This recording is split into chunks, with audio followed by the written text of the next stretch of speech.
अपना गंदा हाथ हटाओ। दिल्ली के वसंत कुंज के एक आलीशान मॉल के लग्जरी सेक्शन में एक तीखी चीख गूंज उठी। चटाक। सबके देखते देखते एक महिला के गाल पर थप्पड़ पड़ा। वह महिला जिसने अपना पूरा जीवन चुपचाप सब कुछ सहते हुए और गरिमा के साथ जिया था, कोई और नहीं बल्कि उसकी अपनी सास थी। उस दृश्य को देखती हुई बहू का चेहरा पल भर में सुन्न पड़ गया। उस औरत ने एक ऐसे इंसान पर हाथ उठाया था जिस पर उसे कभी हाथ नहीं उठाना चाहिए था। इस एक थप्पड़ से एक कंपनी का कॉन्ट्रैक्ट टूट जाता है, एक औरत का असली चेहरा सामने आता है और एक दूसरी औरत की छिपी हुई पहचान दुनिया के सामने आने लगती है।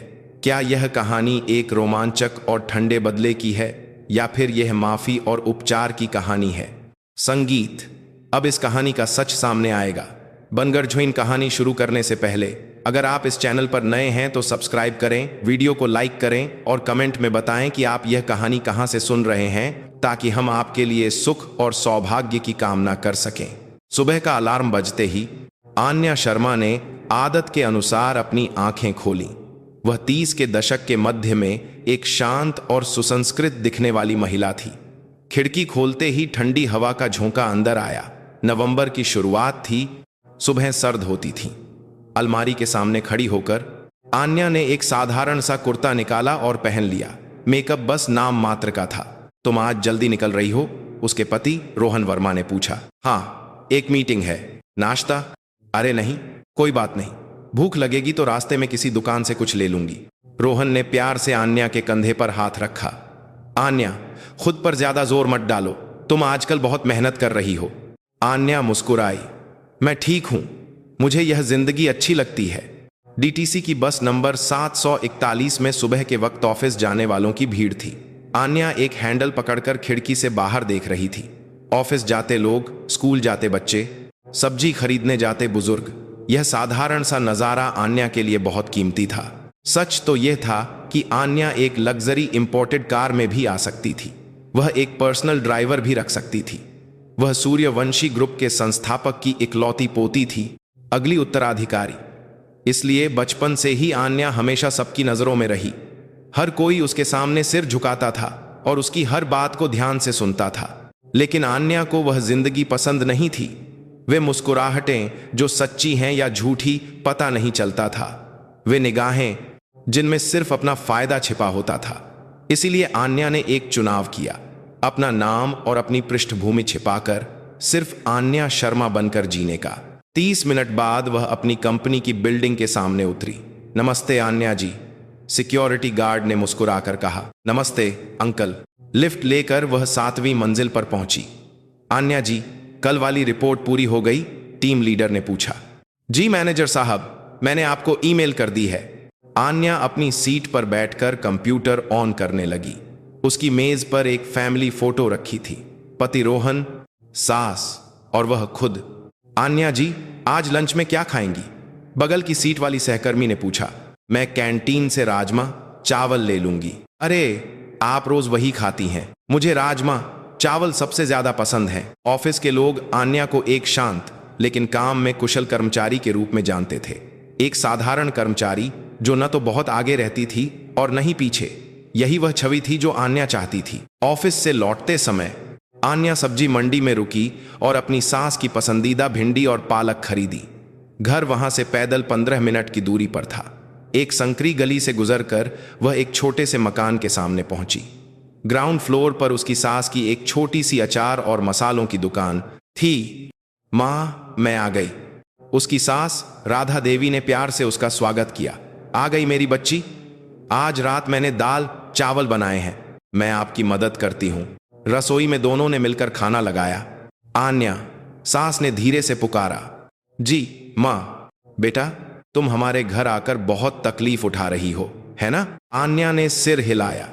नहीं माँ, मुझे यहाँ बहुत अच्छा लगता है। उसकी सास आन्या की सच्चाई जानती थी। शादी से पहले आन्या ने खुद उन्हें सब कुछ बता दिया था। माँ, मुझे वह दुनिया पसंद नहीं थी। वहां असली परिवार क्या होता है कोई नहीं जानता। सास ने आन्या का हाथ पकड़ा। मुझे गर्व है कि तुम हमारी बहू हो। दरवाजा खुला। माँ, मैं आ गया। पति रोहन अंदर आया। तीनों डाइनिंग टेबल पर बैठ गए। गर्म दाल से भाप उठ रही थी। एक साधारण रात का खाना, लेकिन आन्या के लिए यह किसी भी चीज से ज्यादा कीमती था। उस रात बिस्तर पर लेटे हुए आन्या ने अपना फोन चेक किया। एक मैसेज आया था। भेजने वाले का नाम था Chetan Mehta, chief of staff. Chairman साहब, इस वीकेंड डिनर पर आपकी उपस्थिति चाहते हैं। वे उसके दादाजी थे, सूर्यवंशी ग्रुप के संस्थापक और आन्या के एकमात्र जीवित रिश्तेदार। आन्या ने जवाब भेजा, माफ कीजिएगा, इस हफ्ते मुश्किल है, ससुराल में कुछ काम है। दादाजी आन्या के इस फैसले को कभी समझ नहीं पाए थे। वे हमेशा पूछते थे, तुम ऐसी जिंदगी क्यों जी रही हो? लेकिन आन्या अपने फैसले पर अडिग थी। यह मेरी चुनी हुई जिंदगी है, मुझे यहीं अच्छा लगता है। आन्या, कोई परेशानी है क्या? रोहन ने पूछा। नहीं, बस सोच रही थी कि हम हमेशा ऐसे ही खुश रहें। रोहन ने अपनी पत्नी को गले लगा लिया। बिल्कुल, हम पूरी जिंदगी ऐसे ही रहेंगे। आन्या ने सोचा, हाँ, मैं इस शांति को बनाए रखूंगी, चाहे कुछ भी हो जाए। आन्या ने अगले दिन भी एक साधारण दिन की शुरुआत की। बस से ऑफिस गई, सहकर्मियों से नमस्ते किया। यह सब कुछ आन्या के लिए अनमोल था, लेकिन आन्या नहीं जानती थी यह शांति जल्द ही टूटने वाली थी और उसे अपनी छिपी हुई पहचान को जाहिर करने का वक्त आने वाला था। यह सब उस दिन मॉल से शुरू हुआ। शनिवार की दोपहर थी। आन्या अपनी सास के साथ मॉल आई थी। माँ, आज मैं आपको एक अच्छी सी साड़ी दिलाऊंगी। अरे नहीं बेटा, मेरे पास बहुत साड़ियां हैं। नहीं माँ, एक नई साड़ी ले लीजिए, मुझे बोनस मिला है। उसकी सास राधा देवी अपने लिए पैसे खर्च करने से हमेशा हिचकती थीं। अपनी अचार की दुकान चलाकर उन्होंने हमेशा सादगी से जीवन जिया था, लेकिन आन्या चाहती थी कि उसकी सास एक अच्छी साड़ी पहने। दोनों 5वीं मंजिल पर महिलाओं के कपड़ों के शोरूम में गईं। माँ, ये देखिए, इसका रंग कितना सुंदर है। आन्या ने एक बेज रंग की सिल्क की साड़ी दिखाई। हाँ, है तो सुंदर, पर यह कितने की है? आप चिंता मत कीजिए, यह मेरी तरफ से है। सास ने साड़ी पहनकर देखी। आईने के सामने खड़ी उनकी छवि बहुत ही शालीन और गरिमापूर्ण लग रही थी। मैम, आप पर बहुत झोंच रही है, सेल्स गर्ल ने भी तारीफ की। तो यही ले लें? आन्या ने पूछा। ठीक है बेटा, धन्यवाद। पैसे चुकाकर दोनों शोरूम से बाहर निकली। माँ, एक कप चाय पिएंगी? हाँ, क्यों नहीं। वे 6ठी मंजिल पर कैफे की ओर जा रही थीं। एस्केलेटर के पास पहुंचकर सास अचानक रुक गईं। माँ, आन्या ने पीछे मुड़कर देखा। सामने से कोई उनकी सास को घूर रहा था। 50 के दशक की एक महिला थी, हाथ में महंगा ब्रांडेड पर्स और बदन पर कीमती कपड़े। अरे, ये कौन है? राधा देवी, तुम? उस महिला की आवाज ऊंची और तीखी थी। सास का चेहरा सख्त हो गया। मीनाक्षी? हाँ, मैं ही हूं। कितने साल हो गए, है ना? उस महिला का नाम मीनाक्षी खन्ना था। वह सास की स्कूल की दोस्त थी। आन्या ने उसे पहले कभी नहीं देखा था, लेकिन सास के चेहरे के भाव बता रहे थे कि वह सहज नहीं है। हाँ, कैसी हो? सास ने धीरे से पूछा। मैं ठीक ठाक, पर तुम क्या कर रही हो आजकल? अभी भी बाजार में अचार बेचती हो? मीनाक्षी के लहजे में एक अजीब सा ताना था। हाँ, वही। अरे, उससे क्या होता है, आज के जमाने में वैसे काम नहीं चलते। आन्या चुपचाप खड़ी देख रही थी। यह बातचीत असहज थी, पर वह बीच में नहीं बोलना चाहती थी। वैसे तुम यहाँ कुछ खरीदने आई हो? क्या तुम यहाँ शॉपिंग करती हो? मीनाक्षी ने सास के हाथ में शॉपिंग बैग को तिरछी नजर से देखा। हाँ, एक साड़ी खरीदी है। अरे वाह, यहाँ तो कपड़े बहुत महंगे होते हैं तुम्हारी हैसियत के हिसाब से। मेरी बहू ने दिलाई है, सास ने धीरे से कहा। मीनाक्षी की नजर आन्या पर गई। उसने आन्या को ऊपर से नीचे तक देखा। बहू? अच्छा। आन्या ने हल्का सा सिर झुकाकर नमस्ते किया। नमस्ते। वाह, बहू तो बहुत अच्छी मिली है। सास को कपड़े दिला रही है। मीनाक्षी का लहजा तारीफ जैसा था, लेकिन उसमें कहीं ना कहीं तंज छिपा था। बड़े घर की लड़की लगती है। क्या करते हैं इसके घर वाले? सास ने कोई जवाब नहीं दिया। आन्या भी चुप रही। मीनाक्षी ने हंसकर कहा, खैर, आजकल घर परिवार कौन देखता है ना? माहौल बहुत अजीब हो गया था। अच्छा, मैं चलती हूं, मेरे पति इंतजार कर रहे होंगे। जैसे ही मीनाक्षी मुड़ी, सास के हाथ से शॉपिंग बैग जमीन पर गिर गया। अरे! सास जल्दी से उसे उठाने के लिए झुकी। तभी मीनाक्षी अचानक चिल्लाई और सास को धक्का दे दिया। अरे! देखकर नहीं चल सकती, मेरी सैंडल पर पैर रख दिया। सास जमीन पर गिर गई। माँ, माफ करना। सास दर्द से कराहते हुए उठी। माफ करना? तुम्हें पता है ये कितनी महंगी है? 2 लाख की है। मीनाक्षी की आवाज तेज हो गई। आसपास के लोग देखने लगे। सच में मुझे माफ कर दो, मेरी गलती है। गलती? उम्र हो गई है तो ध्यान से चलना चाहिए। अब क्या करोगी इसका? मीनाक्षी ने अपनी सैंडल दिखाते हुए गुस्सा किया। सच तो यह था कि सैंडल पर एक खरोंच भी नहीं थी, लेकिन मीनाक्षी चिल्लाए जा रही थी, इसका हर्जाना कौन भरेगा? लाओ, मैं साफ कर देती हूं। सास ने रूमाल निकालकर साफ करने की कोशिश की। चटाक! मीनाक्षी का हाथ हवा में लहराया।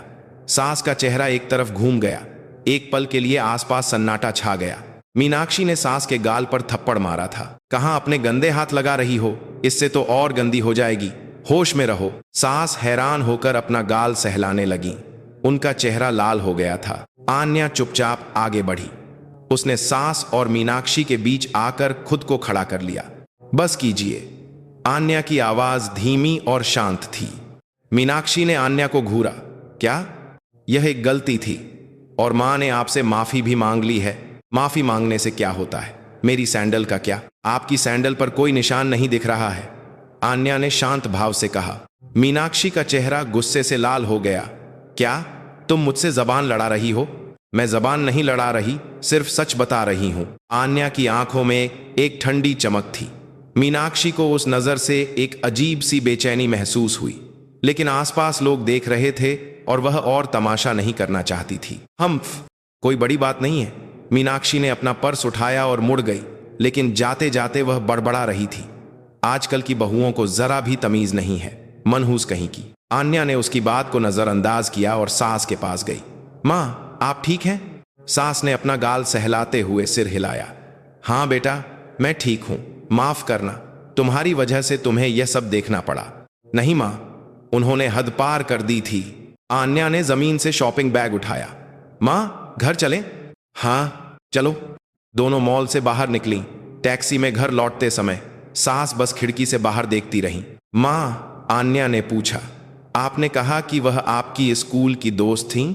हाँ मीनाक्षी, स्कूल के दिनों से ही थोड़ी ऐसी ही थी। सास ने और कुछ नहीं कहा। आन्या ने भी और कुछ नहीं पूछा, लेकिन मन ही मन उसने सोच लिया था, मीनाक्षी खन्ना। उसने वह नाम याद कर लिया और आज जो हुआ वह भी। आन्या चुपचाप बाहर देखती रही। उसका चेहरा शांत था, लेकिन उसकी आंखों में एक बर्फीली ठंडक थी। घर लौटने के बाद आन्या अपने कमरे में अकेली बैठी थी। उसने अपना फोन निकाला, नोट्स ऐप खोला और आज की घटना को लिख लिया। उसने कोई भावना नहीं जोड़ी, सिर्फ तथ्य लिखे। आन्या ने फोन नीचे रखा और खिड़की से बाहर देखने लगी। अभी नहीं, जब जरूरत पड़ेगी तब। उस दिन के बाद भी आन्या की दिनचर्या सामान्य रूप से चलती रही। वह सुबह डीटीसी बस से ऑफिस जाती, दोपहर में कैंटीन में राजमा चावल खाती, शाम को सास के साथ मिलकर रात का खाना बनाती। लेकिन आन्या के दिमाग में वह नाम घूमता रहा, मीनाक्षी खन्ना, मॉल में सास को थप्पड़ मारने वाली औरत। कुछ दिनों बाद आन्या अपनी सास के साथ सब्जी मंडी गई। ताजी सब्जियों और मछलियों से भरी जगह। आन्या देख, यह मछली कितनी ताजा है, आज रात भूनकर बनाऊं? सास ने एक दुकान के सामने रुककर पूछा। हाँ मां, बनाइए, मुझे बहुत पसंद है, आन्या मुस्कुराई। सास मछली चुनते हुए दुकानदार से प्यार से बातें करने लगी। भाई साहब, आजकल काम कैसा चल रहा है? बस जी, ठीक ठाक, गुजारा हो जाता है। सबकी यही हालत है, हम भी बस चला रहे हैं। सास का लहजा हमेशा गर्मजोशी से भरा होता था। हर किसी के लिए उनके मन में सम्मान था। मंडी से घर लौटते समय सास अचानक रुक गई। मां, जब आन्या ने मुड़कर देखा तो सास एक दुकान के सामने खड़ी थीं और उसे घूर रही थीं। वह एक महंगा बुटीक था। डिस्प्ले में डिजाइनर कपड़े लगे थे और उस दुकान के शीशे के अंदर एक औरत कपड़े देख रही थी। वह मीनाक्षी थी। वह एक शानदार ड्रेस को अपने ऊपर रखकर आईने में देख रही थी। सेल्स स्टाफ उसके आसपास घूम रहा था। सास चुपचाप उसे देखती रहीं, फिर उन्होंने अपना चेहरा घुमा लिया। चलो आन्या, उनकी आवाज बहुत धीमी थी। आन्या ने महसूस किया कि सास का चेहरा उतर गया है। घर लौटने के बाद आन्या रसोई में बर्तन धो रही थी। सास लिविंग रूम में टीवी देख रही थी, लेकिन यह साफ दिख रहा था कि उनका ध्यान टीवी में नहीं था। वे बार बार लंबी सांसें ले रही थीं। आन्या ने तौलिए से हाथ पोंछे और लिविंग रूम में आई। मां, आप ठीक हैं? हाँ, मैं ठीक हूं। सास ने जबरदस्ती मुस्कुराने की कोशिश की, लेकिन आन्या जानती थी वे ठीक नहीं थी। मां, वह जो मीनाक्षी जी हैं, वह कैसी इंसान है? आन्या ने धीरे से पूछा। सास कुछ देर चुप रहीं, फिर बोली, बस एक पुरानी दोस्त है। लेकिन दोस्त होकर भी उन्होंने आपके साथ ऐसा क्यों किया? आन्या की आवाज में गुस्सा था। सास ने सिर हिलाया। आन्या, हर किसी की अपनी कहानी होती है। मीनाक्षी ने भी शायद अपनी जिंदगी में बहुत कुछ सहा होगा, लेकिन उन्होंने आपको मारा। मैं ठीक हूं। सास ने इस बारे में और बात नहीं की। उस रात आन्या ने अपने कमरे में लैपटॉप खोला। उसने गूगल पर मीनाक्षी खन्ना नाम सर्च किया। यह एक आम नाम था, इसीलिए सैकड़ों परिणाम सामने आए। आन्या ने फिर से सर्च किया।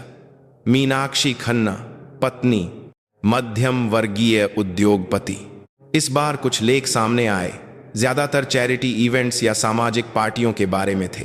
तस्वीरों में मीनाक्षी शानदार ड्रेस पहने मुस्कुरा रही थी, लेकिन आन्या को उसकी मुस्कुराहट खोखली लगी। ये औरत मेरी सास को क्यों परेशान करती है? कुछ दिनों बाद आन्या को संयोग से अपनी सास की पुरानी तस्वीरें देखने को मिली, लिविंग रूम की दराज साफ करते हुए। माँ, ये देखूं? हाँ, देख ले, पुरानी तस्वीरें हैं। आन्या तस्वीरें पलटने लगी। उसने सास को जवानी के दिनों में देखा, स्कूल यूनिफॉर्म में, दोस्तों के साथ। फिर एक तस्वीर पर आकर आन्या रुक गई। सास के बगल में एक लड़की खड़ी थी, वह मीनाक्षी थी। तस्वीर में मीनाक्षी ने सास के कंधे पर हाथ रखा हुआ था। वे करीबी दोस्त लग रही थीं, लेकिन ध्यान से देखने पर कुछ अजीब लगा। मीनाक्षी का हाथ सास के कंधे को जोर से दबा रहा था और सास का चेहरा मुस्कुरा तो रहा था, लेकिन उनकी आंखें नहीं मुस्कुरा रही थीं। माँ, क्या आप तब मीनाक्षी जी के साथ बहुत करीब थीं? आन्या ने पूछा। सास ने तस्वीर देखी और एक फीकी मुस्कान दी। करीब से ज्यादा, हम बस साथ रहते थे। साथ रहने का क्या मतलब है? मीनाक्षी मुझे कुछ खास पसंद नहीं करती थी, बस शायद मेरे साथ रहने से उसे आराम मिलता था। सास की बातें अस्पष्ट थीं। आन्या और पूछना चाहती थी, लेकिन रुक गई। उसे महसूस हो रहा था कि सास असहज हो रही हैं। तभी रोहन ऑफिस से घर आया। मैं आ गया। आ गए? हाथ मुंह धो लो, खाना खाते हैं, सास ने प्यार से कहा। तीनों टेबल पर बैठ गए। रोहन ने सब्जी लेते हुए पूछा, माँ, आप कुछ दिनों से परेशान लग रही हैं, कोई बात है क्या? नहीं बेटा, मैं ठीक हूं। सच में? कोई चिंता है तो बताइए। सच में कुछ नहीं है, कोई बात नहीं। सास ने मुस्कुराकर बात खत्म कर दी। रोहन ने भी और नहीं पूछा, लेकिन आन्या जानती थी सास कुछ छिपा रही थी। कुछ दिन और बीत गए। एक दोपहर आन्या ऑफिस में काम कर रही थी, तभी उसका फोन बजा।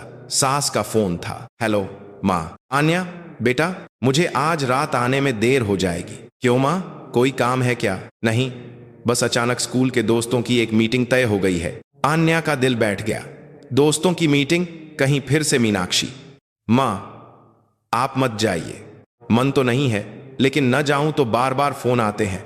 सास की आवाज धीमी थी। मैं आपके साथ चलूं? नहीं नहीं, तुम अपना काम करो। फोन कट गया।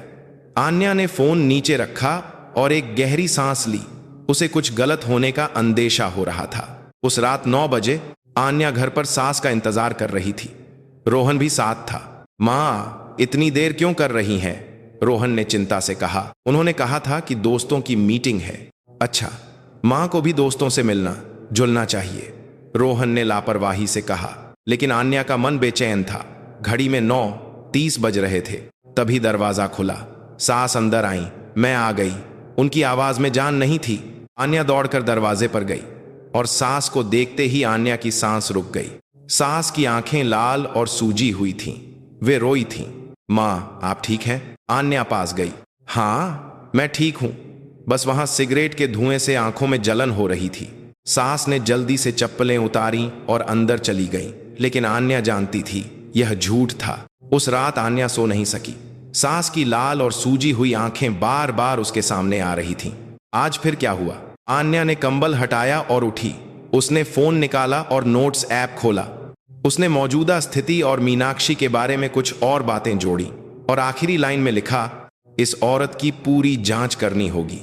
अगली सुबह आन्या जल्दी उठी। उसने सास से पहले रसोई में जाकर नाश्ता तैयार किया।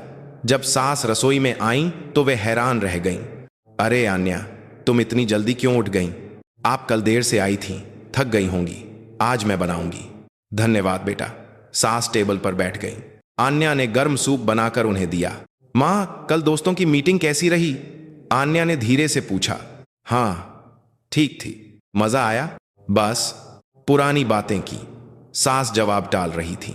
आन्या ने और नहीं पूछा, लेकिन उसने मन ही मन ठान लिया, मैं एक दिन पता लगा कर रहूंगी और इस मामले को खत्म करके रहूंगी। ऑफिस पहुंचकर आन्या ने एक सहकर्मी से पूछा, क्या तुम्हें कोई ऐसी वेबसाइट पता है जहां छोटी मोटी कंपनियों की जानकारी मिल सके? क्यों, कोई काम है क्या? नहीं, बस कुछ देखना था। अच्छा, तो तुम कॉरपोरेट मामलों के मंत्रालय की वेबसाइट पर देख सकती हो, वहां सारी जानकारी मिल जाएगी। धन्यवाद। लंच के समय आन्या ने उस वेबसाइट को खोला और मीनाक्षी के पति की कंपनी को ढूंढने लगी। कुछ देर सर्च करने के बाद उसे कंपनी का नाम मिल गया, देसाई इंडस्ट्रीज। डायरेक्टर रमेश देसाई। यह कंस्ट्रक्शन मटेरियल सप्लाई करने वाली एक छोटी कंपनी थी। सालाना टर्नओवर लगभग 50 करोड़, कर्मचारी 30। यह कोई बहुत बड़ी कंपनी नहीं थी। तो फिर इतना घमंड किस बात का है, आन्या ने सोचा। उस शाम आन्या अपनी सास के साथ बर्तन धो रही थी। माँ, मैं एक बात पूछूं? पूछो। यह मीनाक्षी जी आपके साथ ऐसा बर्ताव क्यों करती हैं? सास ने बर्तन धोना बंद कर दिया। वे कुछ देर चुप रहीं, फिर बोली, मीनाक्षी हमेशा मुझसे ऊपर रहना चाहती थी। ऊपर रहने का क्या मतलब है? सास ने कांपती आवाज में बताया, स्कूल में भी वह हमेशा ऐसा ही करती थी। अगर राधा के अच्छे नंबर आते तो मीनाक्षी को जलन होती थी। अगर राधा दोस्तों में लोकप्रिय होती तो वह उन दोस्तों के कान भरती थी। लेकिन मीनाक्षी का परिवार अमीर था और हमारा गरीब। शायद यही एक चीज थी जिससे उसे खुद को बेहतर महसूस होता था, इसलिए वह आज भी आपको नीचा दिखाती हैं। हाँ, शायद। आन्या का दिल भारी हो गया, सिर्फ इस वजह से किसी को पूरी जिंदगी परेशान करना। उस रात आन्या ने फिर से अपना नोट्स ऐप खोला और एक लाइन और जोड़ी, मीनाक्षी खन्ना हीन भावना और श्रेष्ठता की भावना का मिश्रण, अपनी सास को जीवन भर तुलना का पैमाना मानती है।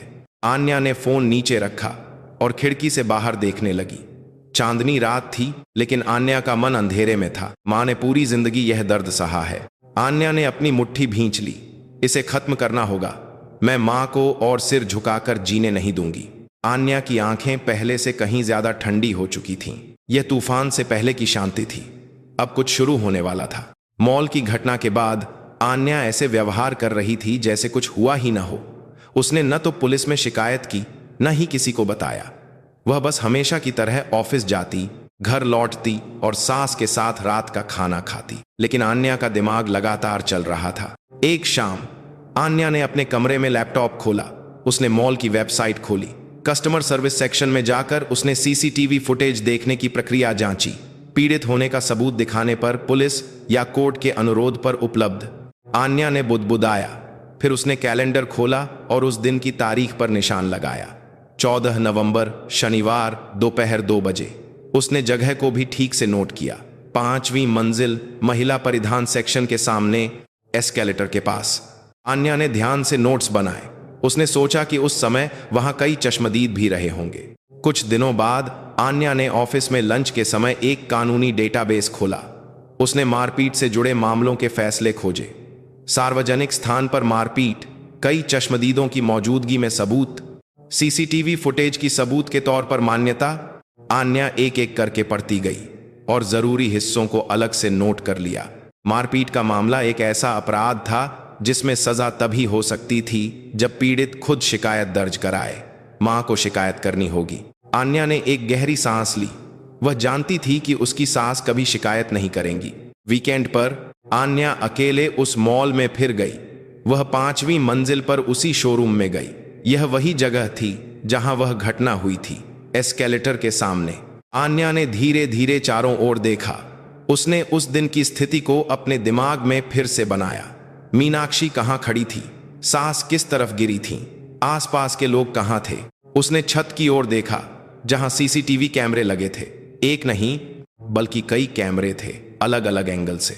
सब कुछ जरूर रिकॉर्ड हुआ होगा, आन्या को यकीन था। फिर उसने शोरूम के कर्मचारियों को देखा। वे वही लोग हो सकते थे जो उस दिन ड्यूटी पर थे। एक्सक्यूज मी, आन्या एक कर्मचारी के पास गई।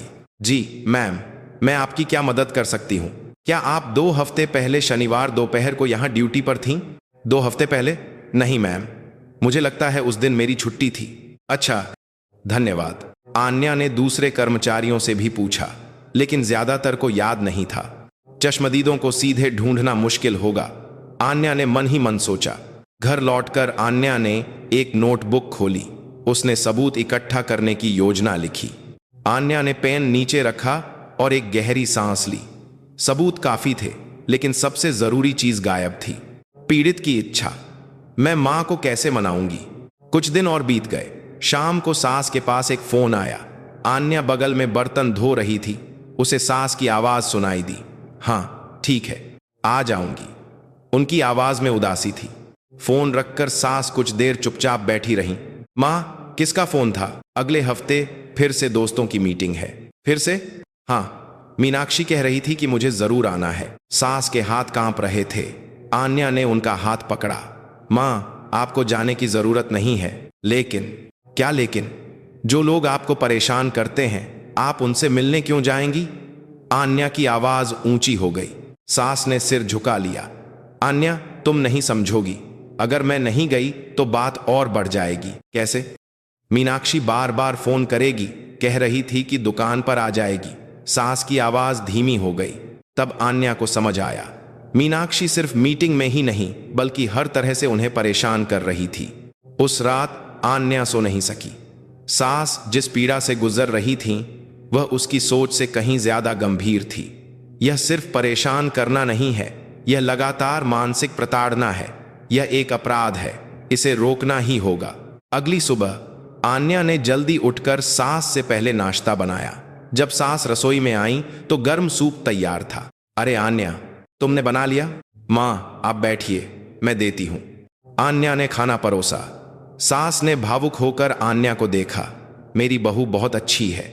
मां, आन्या ने गंभीर चेहरे से कहा, आप मुझसे एक वादा कीजिए। कैसा वादा? अगली बार जब मीनाक्षी आपके साथ कुछ भी गलत करे तो आप तुरंत मुझे फोन करेंगी। आन्या, प्लीज मां, आप बस मुझे बता दीजिएगा। आन्या की आंखों में एक आग्रह था। सास कुछ देर सोचती रहीं, फिर उन्होंने सिर हिलाया। ठीक है, मैं बता दूंगी।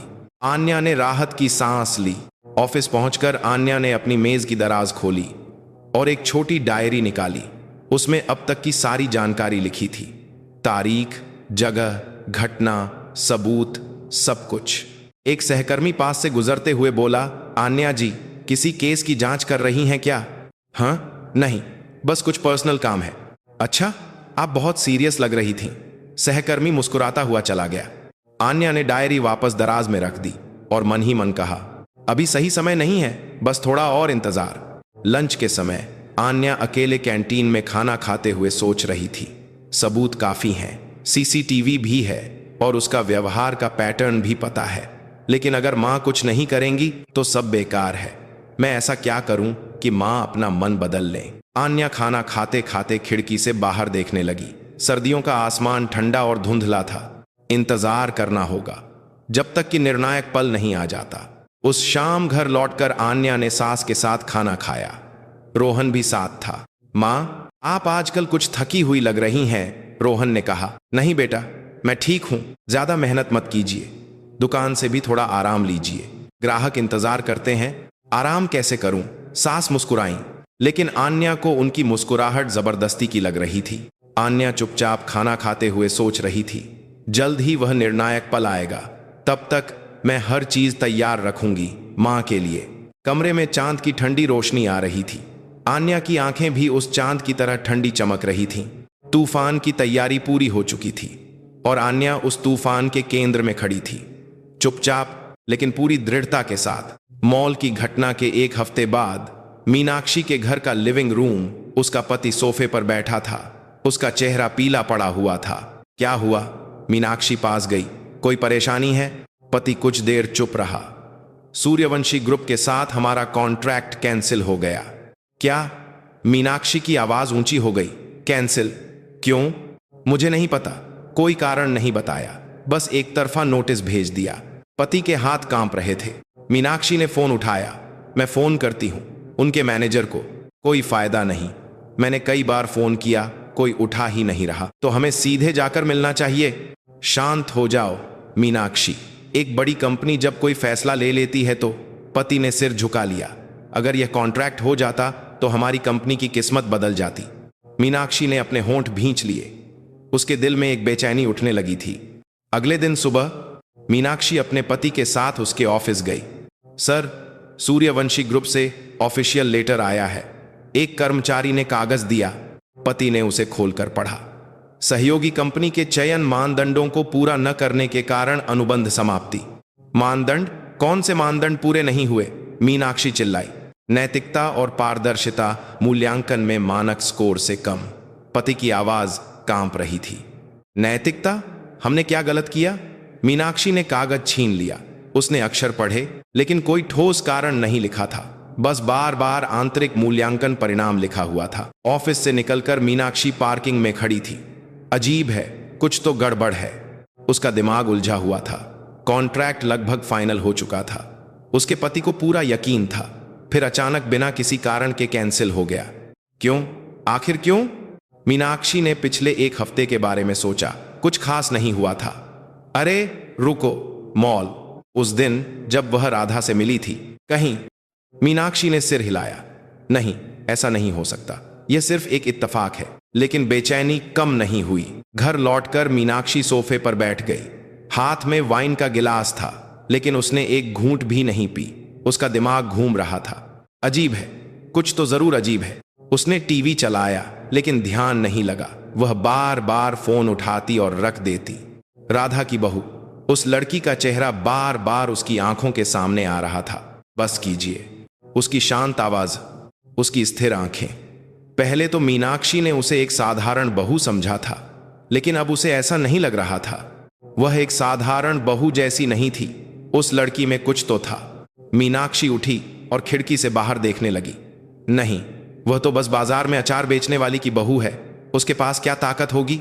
उसने खुद को समझाया, लेकिन दिल के एक कोने में बेचैनी बढ़ती जा रही थी। उस रात पति अपने स्टडी रूम में बंद था। मीनाक्षी लिविंग रूम में अकेली थी। उसने लैपटॉप खोला और सर्च किया। सूर्यवंशी ग्रुप कॉन्ट्रैक्ट कैंसिलेशन कारण। कई खबरें सामने आईं। ज्यादातर सामान्य थीं, लेकिन एक खबर पर उसकी नजर टिक गई। सूर्यवंशी ग्रुप ने सहयोगी कंपनियों के लिए मानक कड़े किए। नैतिकता और पारदर्शिता सर्वोच्च प्राथमिकता। अनुचित व्यवहार वाली कंपनियों को तुरंत बाहर किया जाएगा। मीनाक्षी ने खबर को ध्यान से पढ़ा। नैतिकता, पारदर्शिता। उसका दिल धड़कने लगा। विशेष रूप से मानवाधिकारों का उल्लंघन, सत्ता का दुरुपयोग, गैपजिल जैसे मुद्दों वाली कंपनियों को मूल रूप से बाहर रखा जाएगा। सत्ता का दुरुपयोग। मीनाक्षी ने लैपटॉप बंद कर दिया। उसका दिल तेजी से धड़क रहा था। मैंने उस दिन राधा पर हाथ उठाया था। मॉल में सबके सामने, सीसीटीवी में सब रिकॉर्ड हुआ होगा। मीनाक्षी ने दोनों हाथों से अपना चेहरा ढक लिया। कहीं कहीं यही तो कारण नहीं है? क्या इसी वजह से नैतिकता मूल्यांकन में फेल हो गए? लेकिन उसे अभी भी यकीन नहीं हो रहा था। बस मॉल में एक पुरानी दोस्त से मिलने से एक बड़ी कंपनी के कॉन्ट्रैक्ट का क्या लेना देना हो सकता है? यह बेतुका है। ऐसा कभी नहीं हो सकता। लेकिन जितना वह इनकार कर रही थी, शक उतना ही गहरा होता जा रहा था। समय बहुत सटीक था। मॉल की घटना के एक हफ्ते बाद कॉन्ट्रैक्ट कैंसिल। यह इत्तेफाक होने के लिए बहुत सटीक था। अगली सुबह मीनाक्षी आईने के सामने मेकअप कर रही थी। उसके हाथ कांप रहे थे, जिससे लिपस्टिक फैल गई। शांत हो जा, अभी कुछ भी पक्का नहीं है। लेकिन उसका मन शांत नहीं हो रहा था। पति कमरे से बाहर आया। मैं आज दूसरी कंपनियों से बात करने जा रहा हूं। ठीक है, ध्यान से जाइएगा। पति के जाने के बाद मीनाक्षी घर में अकेली रह गई। शांत घर में सिर्फ घड़ी की टिक टिक की आवाज आ रही थी। मुझे पता लगाना होगा, मुझे पुष्टि करनी होगी। मीनाक्षी ने फैसला किया। राधा की बहू, वह लड़की कौन है? उसने फोन पर सर्च करना शुरू किया। राधा देवी बहू, कुछ नहीं मिला।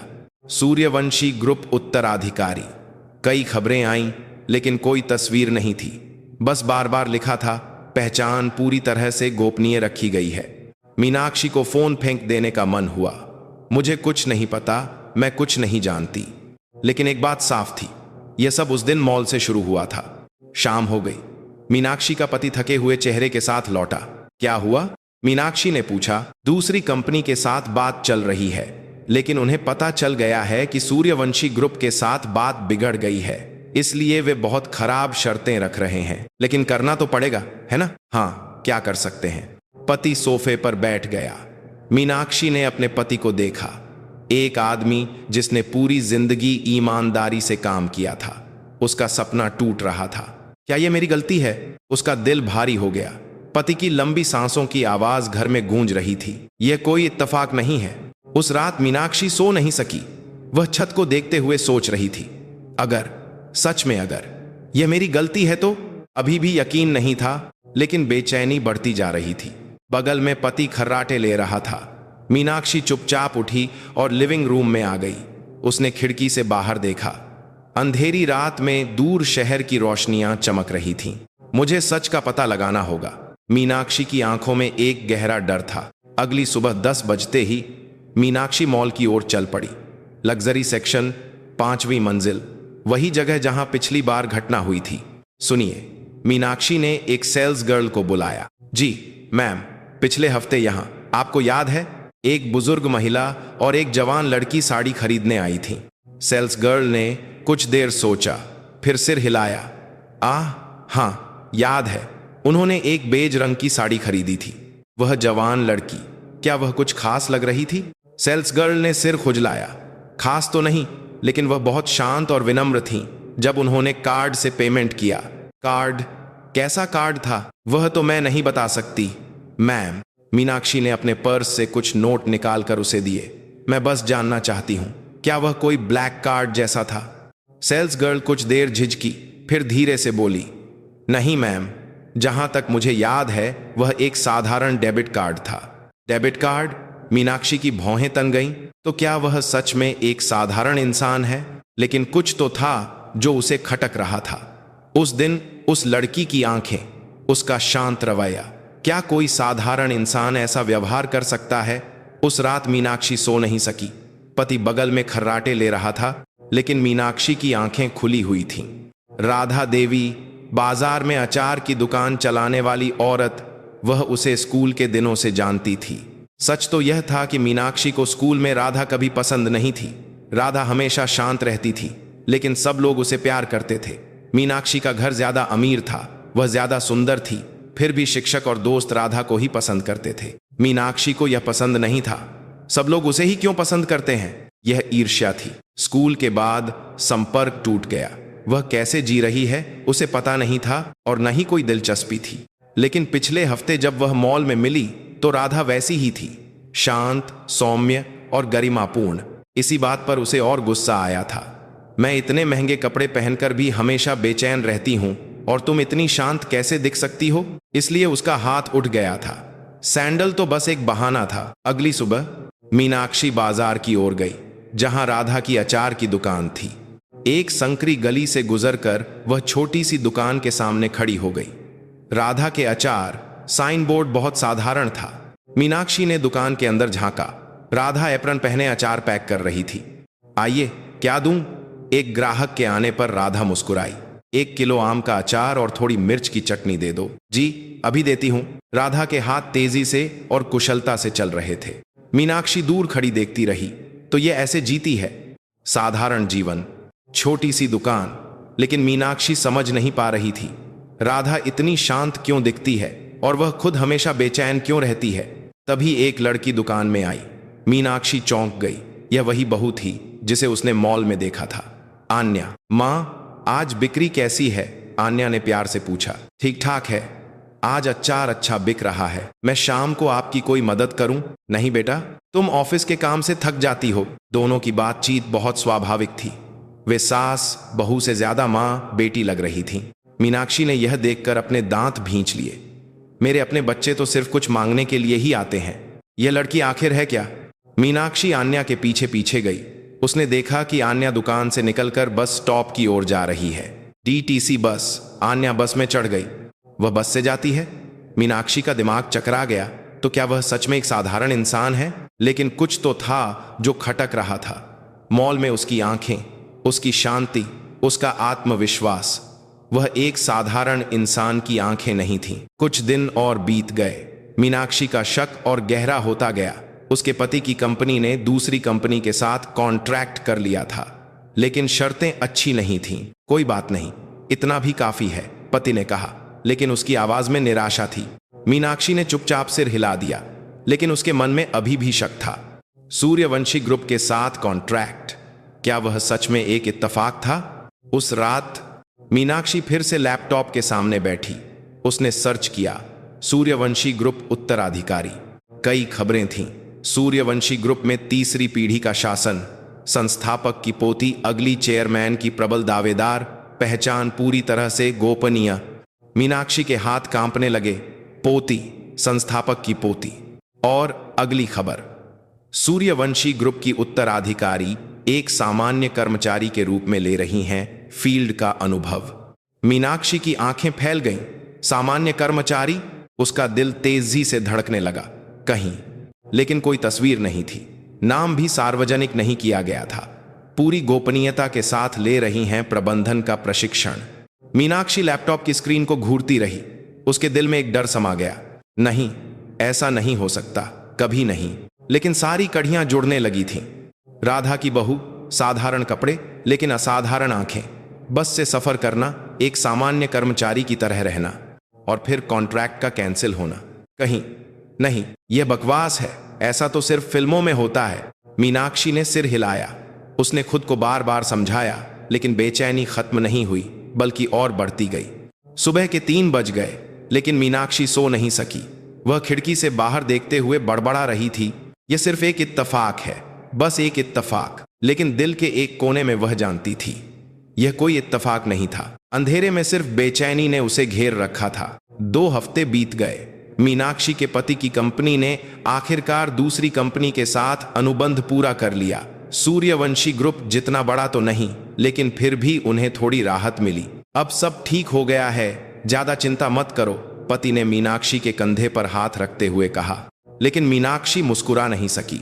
उसके मन में जो बेचैनी थी वह खत्म नहीं हुई थी। सब ठीक है, अब सब खत्म हो गया है, वह खुद को समझाने की कोशिश कर रही थी। एक दोपहर मीनाक्षी का फोन बजा। कॉलर आईडी पर लिखा था, Suryavanshi group public relation team. जी, हेलो, नमस्ते मैम, मैं सूर्यवंशी ग्रुप की पीआर टीम से बोल रही हूं। अगले गुरुवार को हमारी सहयोगी कंपनियों के लिए एक बैठक है, आपको भी आमंत्रित किया गया है। मीनाक्षी हैरान रह गई। हमें? लेकिन हमारा कॉन्ट्रैक्ट तो कैंसिल हो गया था। जी मैम, लेकिन यह बैठक संभावित सहयोगियों को भी शामिल करके की जा रही है, क्या आप आ सकेंगी? जी बिल्कुल आऊंगी।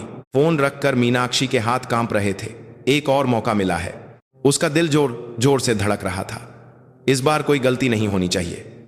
बैठक के दिन मीनाक्षी ने अपना सबसे महंगा सूट पहना, ब्रांडेड हैंडबैग, ऊंची हील। आईने में उसे अपनी छवि एकदम परफेक्ट लग रही थी। आज अपने पति की जगह कंपनी की डायरेक्टर के तौर पर वह बैठक में शामिल हो रही थी। अच्छे से जाना, आज की बैठक बहुत जरूरी है, घबराना मत, पति ने उसे हिम्मत दी। हाँ, चिंता मत करो। मीनाक्षी घर से निकल पड़ी। सूर्यवंशी ग्रुप के हेड ऑफिस की लॉबी में कदम रखते ही मीनाक्षी अभिभूत हो गई। ऊंची छत, चमकता हुआ मार्बल का फर्श, सैकड़ों कर्मचारी तेजी से आ जा रहे थे। बड़ी कंपनियां ऐसी ही होती हैं। लिफ्ट से वह 15वीं मंजिल पर पहुंची। बड़े कॉन्फ्रेंस हॉल के बाहर पहले से ही कई लोग जमा थे। नमस्ते, मीनाक्षी ने अपना बिजनेस कार्ड निकालकर सबसे परिचय किया। सबने सम्मान से जवाब दिया, लेकिन कहीं ना कहीं एक औपचारिकता थी। कोई बात नहीं, बस आज का दिन अच्छा जाना चाहिए। कॉन्फ्रेंस हॉल का दरवाजा खुला। कृपया अंदर आइए। गाइड के कहने पर लोग एक एक करके अंदर जाने लगे। मीनाक्षी भी उनके पीछे पीछे गई। एक बड़ा सा हॉल, यू आकार की टेबल और सामने एक मंच। लोग अपनी अपनी सीटों पर बैठ गए। मीनाक्षी बीच में कहीं बैठ गई। वह आसपास देखकर अपनी घबराहट कम करने की कोशिश कर रही थी। सुना है आज चेयरमैन साहब खुद आ रहे हैं, बगल में बैठे एक आदमी ने धीरे से कहा। चेयरमैन साहब, और यह भी सुना है कि आज अगले उत्तराधिकारी की घोषणा भी होगी। मीनाक्षी का दिल तेजी से धड़कने लगा। उत्तराधिकारी की घोषणा। 10 मिनट बाद हॉल का दरवाजा फिर से खुला। एक सूट पहने हुए बुजुर्ग व्यक्ति अंदर आए। वे सूर्यवंशी ग्रुप के संस्थापक चेयरमैन प्रताप सूर्यवंशी थे। सब लोग एक साथ खड़े हो गए। बैठ जाइए, चेयरमैन की आवाज धीमी लेकिन अधिकारपूर्ण थी। उनके पीछे कुछ और अधिकारी आए और सबसे आखिर में एक महिला अंदर आई। मीनाक्षी उसे देखते ही स्तब्ध रह गई। वह औरत, यह वही लड़की थी जिसे उसने मॉल में देखा था, राधा की बहू आन्या।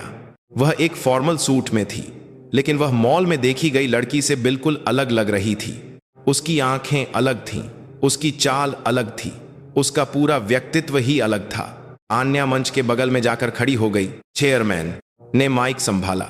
आज आप सबको यहां एक महत्वपूर्ण घोषणा के लिए बुलाया गया है। सबकी नजरें चेयरमैन पर थीं। हमारा ग्रुप अब तीसरी पीढ़ी के प्रबंधन में प्रवेश कर रहा है और मैं अपने अगले उत्तराधिकारी का परिचय करवाना चाहता हूं। चेयरमैन ने आन्या की ओर देखा। मेरी पोती और सूर्यवंशी ग्रुप का भविष्य, आन्या शर्मा। एक पल के लिए हॉल में सन्नाटा छा गया। फिर तालियों की गड़गड़ाहट गूंज उठी। सिर्फ मीनाक्षी ताली नहीं बजा सकी, उसके हाथ जम गए थे। यह लड़की उत्तराधिकारी है? उसका दिमाग सुन्न हो गया था। आन्या आगे आई। नमस्कार, मैं आन्या शर्मा हूं। उसकी आवाज शांत लेकिन दृढ़ थी। मैंने पिछले 5 साल एक सामान्य कर्मचारी के रूप में फील्ड में काम किया है। मैंने मैन्युफैक्चरिंग, डिस्ट्रीब्यूशन और सेल्स हर विभाग का अनुभव लिया है। लोग सिर हिला रहे थे। आगे चलकर मैं पारदर्शी और नैतिक प्रबंधन को अपनी सर्वोच्च प्राथमिकता बनाऊंगी।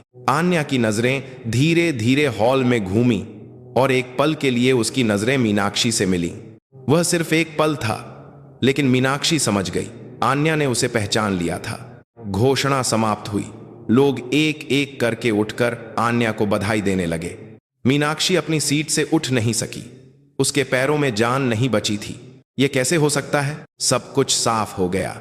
मॉल का वह दिन जब उसने राधा को धक्का दिया था और थप्पड़ मारा था, उसके बगल में खड़ी वह लड़की सूर्यवंशी ग्रुप की उत्तराधिकारी थी। मैंने एक बड़ी कंपनी की उत्तराधिकारी की सास को मारा। उसका दिल फटने को था। कॉन्ट्रैक्ट कैंसिल होने का कारण सब कुछ समझ में आ गया। माफ कीजिएगा, कोई मीनाक्षी के सामने आकर खड़ा हुआ। 50 के दशक का एक आदमी। उसके नेम टैग पर लिखा था Chetan Mehta, chief of staff. जी, आपने मुझे बुलाया? मीनाक्षी की आवाज कांप रही थी। जी, बैठक के बाद कोई आपसे मिलना चाहता है। कौन? चेतन ने आन्या की ओर इशारा किया। आन्या शर्मा, डायरेक्टर। मीनाक्षी का चेहरा सफेद पड़ गया। 10 मिनट बाद मीनाक्षी को एक छोटे से मीटिंग रूम में ले जाया गया। दरवाजा खुला और आन्या अंदर आई। कमरे में सिर्फ वे दोनों थे। आन्या सोफे पर बैठ गई। मीनाक्षी खड़ी रही। बैठिए। आन्या की आवाज अभी भी शांत थी। मीनाक्षी कांपते हुए पैरों से सोफे पर बैठ गई। मैं उसके मुंह से शब्द नहीं निकल रहे थे। आन्या ने ही बात शुरू की। हम 2 हफ्ते पहले मॉल में मिले थे। माफ कर दीजिए, मुझे सच में माफ कर दीजिए। मीनाक्षी की आंखों से आंसू बहने लगे, लेकिन आन्या के चेहरे पर कोई भाव नहीं था। मैं आज आपसे सिर्फ एक सवाल पूछना चाहती हूँ। जी, आपने ऐसा क्यों किया? मीनाक्षी सिर नहीं उठा सकी। आपने एक अनजान बुजुर्ग महिला पर हाथ क्यों उठाया सबके सामने? मैं मीनाक्षी सिसकने लगी। मुझे नहीं पता, मुझे बस गुस्सा आ गया था। राधा को इतना शांत देखकर मेरी जिंदगी हमेशा बेचैनी में गुजरी है। आन्या चुपचाप सुनती रही। मीनाक्षी की आवाज कांप रही थी। आन्या कुछ देर चुप रही, फिर धीरे से बोली, मिसेज खन्ना जी, जिस महिला को आपने मारा वह मेरी सास है। वह मुझे अपनी बेटी की तरह मानती हैं। मीनाक्षी ने सिर झुका लिया। और उनका सूर्यवंशी ग्रुप के संस्थापक से कोई लेना देना नहीं है। मीनाक्षी ने सिर उठाया। मैंने एक साधारण परिवार में शादी की है, अपनी मर्जी से। आन्या की आंखें ठंडी थीं। लेकिन आपने मेरे इस फैसले की परवाह किए बिना एक इंसान के साथ बुरा बर्ताव किया। मुझे सच में बहुत अफसोस है। कॉन्ट्रैक्ट का कैंसिल होना कोई बदला नहीं था। आन्या ने धीरे धीरे कहा, हमारा ग्रुप ऐसी किसी भी कंपनी के साथ काम नहीं करता जो नैतिक मानकों का पालन नहीं करती। बस इतनी सी बात है। मीनाक्षी कुछ नहीं बोल सकी। मेरी माँ तो आप पर केस करने के बारे में सोच भी नहीं सकती, और मैं भी उनकी इच्छा के विरुद्ध जाकर आपको सजा नहीं देना चाहती। आन्या उठी। आज की यह मुलाकात एक आखिरी मौका है। मौका? खुद का सामना करने का मौका। आन्या दरवाजे की ओर चल पड़ी। आप आगे कैसे जिएंगी, यह आपका फैसला है। दरवाजा खुला। और बस एक बात याद रखिएगा, आन्या ने मुड़कर कहा, ताकतवर इंसान पद से नहीं अपने फैसलों से बनता है। दरवाजा बंद हो गया। मीनाक्षी अकेली रह गई। शांत कमरे में उसे सिर्फ अपनी सांसों की आवाज सुनाई दे रही थी, और उसे एहसास हुआ उसने कॉन्ट्रैक्ट नहीं तोड़ा था, उसने खुद को तोड़ा था। मीनाक्षी लड़खड़ाते हुए बैठक हॉल से बाहर निकली। वह गलियारे की दीवार के सहारे खड़ी होकर सांस लेने लगी। क्या यह सच है? उसके पैरों में जान नहीं थी, पूरा शरीर कांप रहा था। लिफ्ट से वह ग्राउंड फ्लोर पर आई, लॉबी से गुजरकर बाहर निकली। ठंडी हवा उसके चेहरे से टकराई, लेकिन उसका दिमाग अभी भी सुन्न था। टैक्सी में जाते समय मीनाक्षी बस खिड़की से बाहर देखती रही। गुजरती इमारतें, लोग, गाड़ियां, सब कुछ धुंधला दिख रहा था। ड्राइवर ने पूछा, मैडम कहाँ जाना है? मीनाक्षी ने कुछ देर बाद जवाब दिया, बाजार ले चलो। कौन सा बाजार मैडम? Central market. 30 मिनट बाद मीनाक्षी सेंट्रल मार्केट की एक गली में खड़ी थी। संकरा रास्ता, पुरानी दुकानें, मसालों की खुशबू गली में फैली हुई थी। राधा के अचार साइन बोर्ड दिखाई दिया। मीनाक्षी आगे नहीं बढ़ सकी। वह दुकान के सामने खड़ी होकर अंदर झोंकने लगी। राधा एक ग्राहक से बात कर रही थी। आइए, आज क्या लेंगे? आंटी, थोड़ी चटनी और अचार दे दीजिए। जी, अभी देती हूं।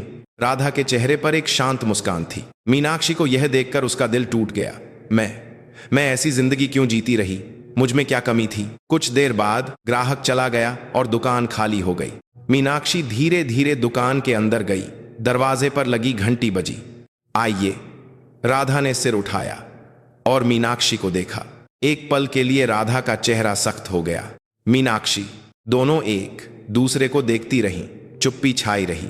मीनाक्षी ने ही पहले कहा, राधा, मुझे माफ कर दो। राधा ने कुछ नहीं कहा। मीनाक्षी की आंखों से आंसू टपक पड़े।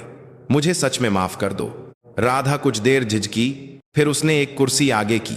बैठो। मीनाक्षी कांपते हुए पैरों से कुर्सी पर बैठ गई। राधा उसके सामने बैठ गई। चाय पियोगी? नहीं, ठीक है। फिर से चुप्पी। मीनाक्षी ने सिर उठाया। राधा, मुझे आज पता चला। क्या? तुम्हारी बहू कौन है? राधा की आंखें कांप उठीं। वह सूर्यवंशी ग्रुप की उत्तराधिकारी है। मैंने उसे आज बैठक में देखा। अच्छा, राधा ने छोटा सा जवाब दिया। मीनाक्षी ने अपने हाथों से चेहरा ढक लिया।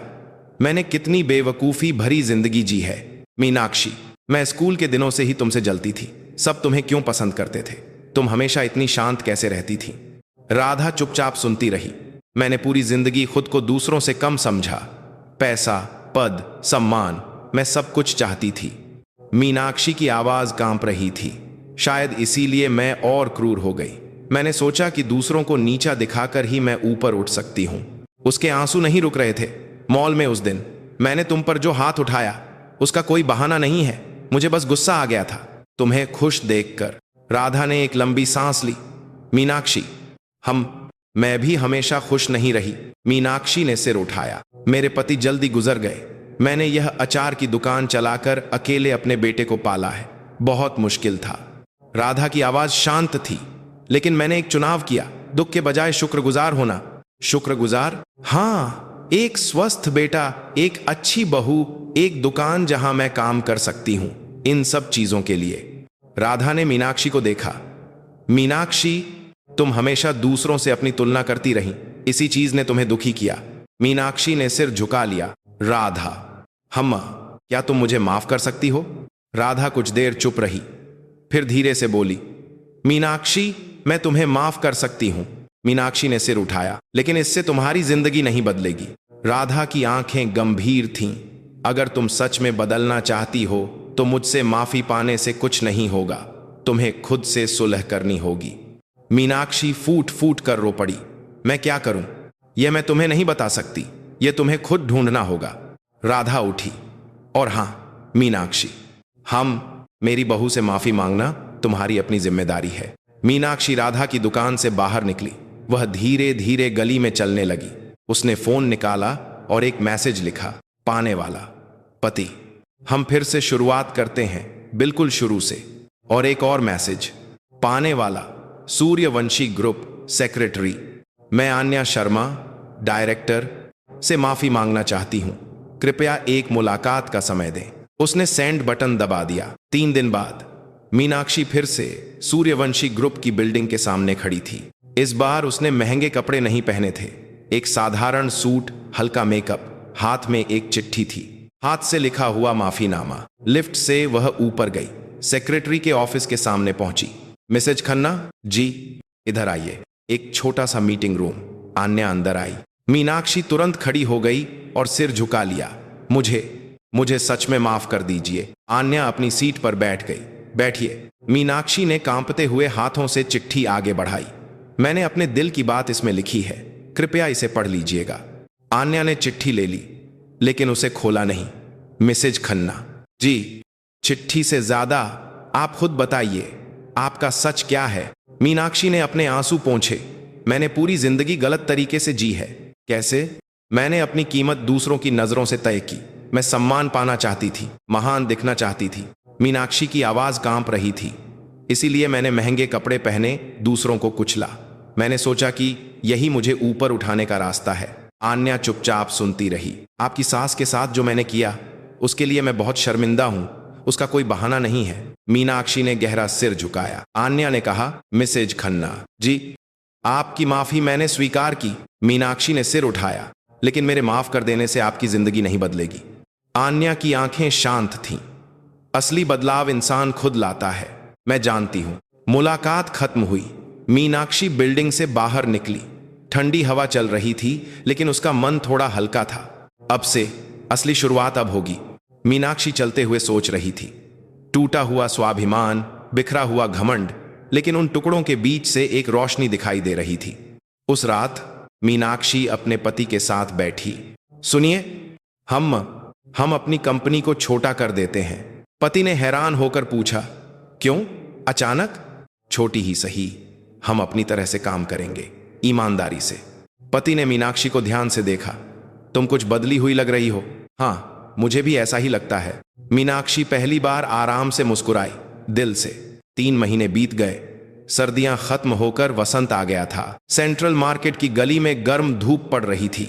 राधा के अचार साइन बोर्ड के नीचे ग्राहक आ जा रहे थे। माँ, आज तो बिक्री बहुत अच्छी हो रही है। आन्या एप्रन पहने अचार पैक कर रही थी। शनिवार था, इसलिए वह दुकान पर मदद कर रही थी। हाँ, आजकल पुराने ग्राहक बढ़ गए हैं, राधा मुस्कुराई। शाम को आन्या और राधा साथ में बर्तन धो रही थीं। आन्या जी, माँ, तुम्हारा ऑफिस का काम ठीक चल रहा है?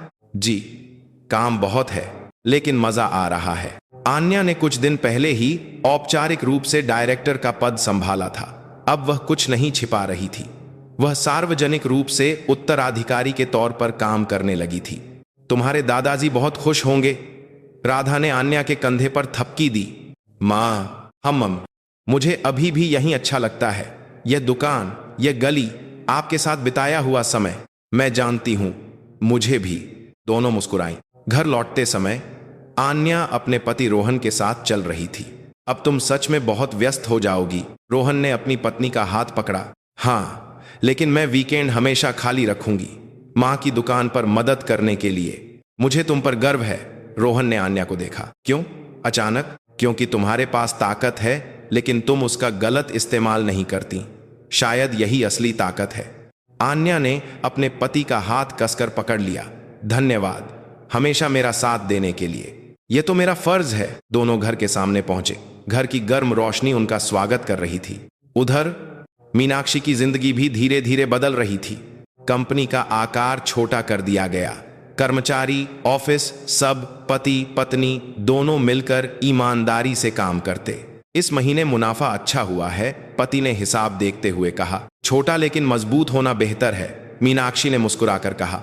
अब वह पहले की तरह महंगे बैग नहीं खरीदती थी। मॉल के वीआईपी लाउंज में भी नहीं जाती थी। इसके बजाय वह पास के कैफे में सस्ती कॉफी पीती थी। उसे इसी में ज्यादा सुकून मिलता था। मीनाक्षी, तुम्हारा चेहरा आजकल खिला खिला रहता है, पति ने कहा। सच में? हाँ, पहले तुम हमेशा तनाव में रहती थीं, अब तुम शांत दिखती हो। मीनाक्षी ने खिड़की से बाहर देखा। हाँ, अब मैं शांत हूं। एक दिन मीनाक्षी सेंट्रल मार्केट से गुजर रही थी। राधा के अचार का साइन बोर्ड दिखा। वह रुक गई। अंदर जाने की हिम्मत नहीं हुई। तभी दुकान का दरवाजा खुला। राधा बाहर आई। अरे मीनाक्षी! आ राधा। दोनों आमने सामने खड़ी थीं। कैसी हो? राधा ने पहले पूछा। ठीक ठाक, तुम कैसी हो? मैं भी ठीक हूं। आजकल दुकान अच्छी चल रही है। कुछ देर की चुप्पी। मीनाक्षी ने कहा। राधा, उस दिन के लिए मुझे सच में बहुत अफसोस है। मैं जानती हूं। अब वह बात बीत गई। राधा मुस्कुराई। कॉफी पियोगी? पास में एक अच्छा कैफे है। हाँ जरूर। कैफे में दोनों आमने सामने बैठी थी। मीनाक्षी, आजकल क्या कर रही हो? कंपनी छोटी कर दी है, अब मैं और मेरे पति मिलकर चलाते हैं। पहले तो बस नाम की डायरेक्टर थी, तो मुश्किल नहीं होती? नहीं, बल्कि अच्छा लगता है। पहले दूसरों को दिखाने के लिए जीती थी, अब अपनी तरह से जीती हूं। राधा ने सिर हिलाया। शायद यही सही है राधा। मैंने तुमसे सीखा है, देर से ही सही। मीनाक्षी की आंखें गंभीर थीं। खुशी दूसरों से तुलना करने में नहीं, बल्कि अपनी चुनी हुई जिंदगी से प्यार करने में है। राधा ने मीनाक्षी का हाथ पकड़ा। अब समझ गई हो तो बस आगे अच्छे से जीना। दोनों बहुत समय बाद दिल से मुस्कुराईं। वसंत के एक वीकेंड पर आन्या अपने दादाजी से मिलने गई। सूर्यवंशी ग्रुप के चेयरमैन का ऑफिस। दादाजी नमस्ते। आओ मेरी बच्ची। चेयरमैन ने अपनी पोती का प्यार से स्वागत किया। दादाजी आप कैसे हैं? बहुत अच्छा। तुम इतना अच्छा काम कर रही हो, मेरा मन शांत रहता है। आन्या ने खिड़की से बाहर देखा। दादाजी जब मैंने कहा था कि मैं एक साधारण जिंदगी जीना चाहती हूं, तो आप समझे नहीं थे, है ना? चेयरमैन मुस्कुराए। तब नहीं समझा था, लेकिन अब समझ गया हूं। क्या? ताकत दिखाने की चीज नहीं होती बेटा, जरूरत पड़ने पर इस्तेमाल करने की चीज होती है। आन्या ने अपने दादाजी को देखा। दादाजी आप बहुत अच्छे हैं, तुम मुझसे भी ज्यादा अच्छी हो। आखिर मेरी पोती हो। दोनों प्यार से मुस्कुराए। उस शाम आन्या अपनी सास के साथ रात का खाना बना रही थी। माँ, दाल बना लूं? हाँ बना ले, रोहन को बहुत पसंद है। रसोई में साथ काम करने का समय आन्या के लिए यह पल सबसे कीमती था। आन्या, जी माँ, तुम खुश हो ना? आन्या ने सिर हिलाया। जी माँ, मैं बहुत खुश हूं। चलो अच्छा है, मेरी बहू खुश है तो मैं भी खुश हूं। दरवाजा खुला। माँ, आन्या, मैं आ गया, रोहन की आवाज आई। तीनों टेबल पर बैठ गए। गर्म दाल, गर्मा गर्म रोटियां और साथ बिताने का समय। खाना शुरू करते हैं, आन्या ने सोचा। यही असली खुशी है, यह साधारण सा पल। कुछ दिनों बाद आन्या ने ऑफिस में एक प्रेस कॉन्फ्रेंस की। सूर्यवंशी ग्रुप अब से छोटी सहयोगी कंपनियों के साथ मिलकर काम करने की नीति को और मजबूत करेगा। फ्लैश चमकने लगे। नैतिक प्रबंधन और पारदर्शी प्रबंधन हमारी सर्वोच्च प्राथमिकता होगी। आन्या की आवाज दृढ़ थी। एक रिपोर्टर ने हाथ उठाया। मैम, आपके पास इतनी ताकत होते हुए भी आपने इतने समय तक अपनी पहचान क्यों छिपाई? आन्या ने कुछ देर सोचा। मैंने सीखा है कि ताकत दिखाने के लिए नहीं, बल्कि जिम्मेदारी उठाने के लिए होती है। किससे सीखा? मेरी सास से। लोग मुस्कुरा पड़े। आन्या भी मुस्कुराई। आन्या ने इस घटना से सीखा था, असली ताकत दुश्मन को हराने में नहीं, बल्कि जिनकी आप परवाह करते हैं उनकी रक्षा करने में है। असली शक्ति दिखाने में नहीं, बल्कि सही समय पर उसका उपयोग करने में है। और असली खुशी किसी से तुलना करने में नहीं, बल्कि अपनी चुनी हुई जिंदगी से प्यार करने में है। प्रेस कॉन्फ्रेंस हॉल की खिड़की से बाहर वसंत की धूप चमक रही थी। दोस्तों, आन्या की यह कहानी आपको कैसी लगी? मीनाक्षी ने पूरी जिंदगी अपनी कीमत दूसरों की नजरों से तय की। उसकी यही बेचैनी दूसरों के प्रति हिंसा बन गई, लेकिन आखिरकार उसने सीखा कि इंसान को कमजोर हालात नहीं, बल्कि उसके फैसले बनाते हैं। वहीं आन्या के पास ताकत थी, लेकिन उसने उसे दिखाया नहीं, क्योंकि असली ताकत दिखावा करने में नहीं, बल्कि जरूरत के समय जिम्मेदारी लेने में है। राधा देवी सबसे साधारण दिखती थीं, लेकिन वह सबसे मजबूत थीं। उन्होंने किसी भी स्थिति में अपनी गरिमा नहीं खोई और शिकायत के बजाय शुक्रगुजार होना चुना। जिंदगी में बड़े बदलाव किसी महान पल में नहीं आते। हमारी रोजमर्रा की जिंदगी के छोटे छोटे फैसले ही हमारी जिंदगी बनाते हैं। दूसरों को कुचले बिना, दूसरों से तुलना किए बिना हमारी जिंदगी भी बहुत खूबसूरत हो सकती है। अगर आज की कहानी आपके दिल को छू गई हो तो लाइक बटन दबाकर हमारा हौसला बढ़ाएं और सब्सक्राइब करके अगली कहानी के लिए भी हमारे साथ जुड़ें। कमेंट्स में अपनी कहानी भी हमें जरूर बताएं। आज भी स्वस्थ रहें और अपने प्रियजनों को गले जरूर लगाएं। धन्यवाद।